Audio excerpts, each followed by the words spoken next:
Komisioni Qendror i Zgjedhjeve ka nisur shpërndarjen e fletëve të votimit për shqiptarë që jetojnë jashtë vendit, të cilët janë regjistruar për të marrë pjesë në zgjedhjet parlamentare të 11 majit. Sipas shifrave zyrtare të publikuara nga Komisioni Qendror i Zgjedhjeve, deri më tani janë dërguar 221.772 zarfe dhe janë marrë nga zgjedhësit 120.408 zarfe, ndërsa 8.637 kanë bërritur tashmë në Komisionin Qendror të Zgjedhjeve.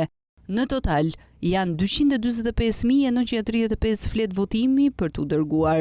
Numri më i madh i fletëve të votimit të shpërndara i përket qarkut të Tiranës me mbi 51.000, Fieri 31.000, Elbasanit mbi 25.000 dhe Durrësit 24.880 fletë, më pas në qarqet e tjera. Të ndara sipas shteteve, zarfet janë dërguar në Itali, në Greqi, Gjermani, në Shtetet e Bashkuara të Amerikës dhe në Mbretërinë e Bashkuar.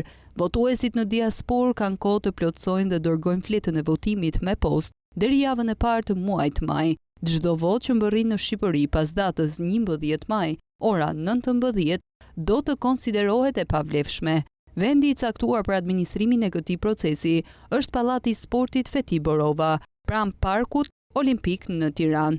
Aty po përgatiten dhe dërgohen fletët e votimit dhe aty do të kryhet edhe numrimi i votave të diasporës. Fletët e votimit do të mbërrijnë bashkëdhetarëve tanë dhe ka nisur nga 15 prilli deri në 25 prill.